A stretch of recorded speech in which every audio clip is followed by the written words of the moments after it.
नमस्कार, मैं हूं सच्चिदानंद वशिष्ठ। सज्जनों, तुला राशि वालों के लिए 2025 कैसा आने वाला है, कैसा जाने वाला है, क्या क्या इसमें शुभ और अशुभ परिणाम हमको देखने पड़ सकते हैं, उन बातों की जानकारी मैं आपको देने का प्रयास करता हूं। तुला राशि वालों के लिए सबसे पहले बृहस्पति अष्टम स्थान में। स्वास्थ्य के लिए अष्टम स्थान का बृहस्पति ठीक नहीं होता, लेकिन धन वृद्धि जरूर करता है। भूमि संबंधी वृद्धि ये जरूर करता है, वाहन संबंधी ये वृद्धि करता है, लेकिन स्वास्थ्य के प्रति गिरावट जो है ये पैदा करता है।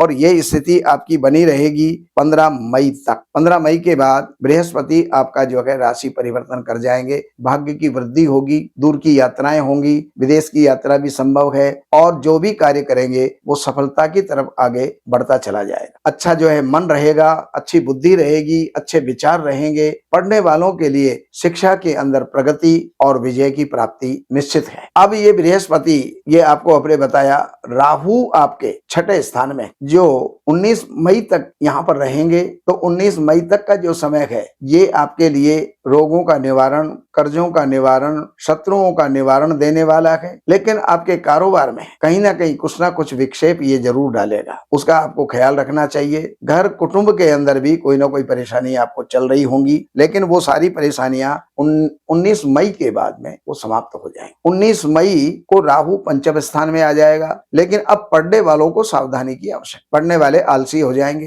प्रमादी हो जाएंगे, काम को आगे से आगे बढ़ाते चले जाएंगे, तो इसके कारण से वो अपने भाग्य के अंदर विक्षेप पैदा करने वाले। बाकी राहु मन को भी थोड़ा क्रोधी और आलसी बनाएगा, तो उसका आपको ख्याल रखना चाहिए। शनि आपके दसम स्थान के पंचम स्थान के अंदर चल रहे, लेकिन पंचम स्थान के शनि विद्या में अच्छी प्रगति दे रहे थे, अच्छा लाभ दे रहे थे, लेकिन 1 अप्रैल के बाद ये शनि छठे स्थान में चले जाएंगे। तो रोग, ऋण और कर्जे इनको तो ये निपटाएंगे, लेकिन आगे से आगे कुछ खर्चे भी विशेष ये बढ़ाएंगे। भाइयों के साथ में कुछ विरोध उत्पन्न होगा। तो ये जानकारी हमने आपको दी। बाकी अब महीने के हिसाब से अब आपको जानकारी देना चाह रहे हैं। जनवरी की 14 जनवरी से और 12 फरवरी तक का जो समय है, इसमें आपको कुछ चिंताएं रहेंगी, लेकिन यश मान प्रतिष्ठा आपकी बढ़ेगी। 12 फरवरी से लेकर के 14 मार्च तक का जो समय है, इसके अंदर विद्या के क्षेत्र में आपको अच्छी प्राप्ति, अच्छी प्रगति इस समय पर होगी। 14 मार्च से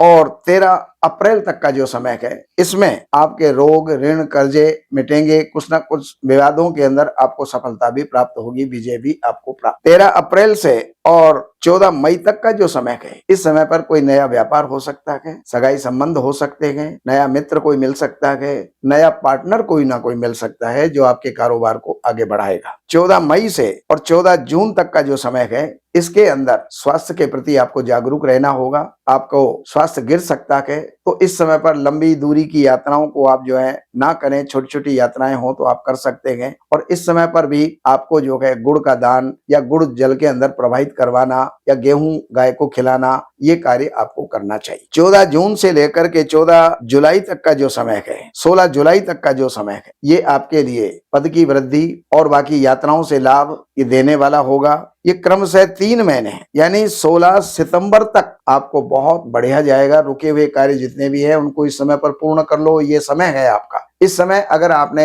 समय से वंचित हो गए तो हो सकता है किसी लाभ से वंचित आप हो जाए, इसलिए इसका सदुपयोग करो। 16 सितंबर से लेकर के और 17 अक्टूबर तक का जो समय है, इस समय पर कुछ नुकसान हो सकता है। कोई इन्वेस्टमेंट इस समय पर ना करें, देन लेन आप इस समय पर ना करें, कहीं चीटिंग हो सकती है। और इसके पश्चात 3 महीने का समय, ये जो है 17 अक्टूबर से लेकर के और 14 जनवरी तक का ये जो 3 महीने हैं, ये आपके लिए अमूल्य हैं, बहुत अच्छा फल देने वाले हैं, बहुत अच्छी प्रगति करने वाले हैं, यश मान प्रतिष्ठा और धन की वृद्धि करने वाले हैं। तो ये जानकारियां मैंने आपको दी। बाकी जानकारियों के लिए इन नंबरों पर संपर्क करके कार्यालय से अपॉइंटमेंट लेकर के कार्यालय की सेवाएं अर्पण करके आपको जो जानना है वो जान करके आप लाभ उठा सकते हैं। नमस्कार।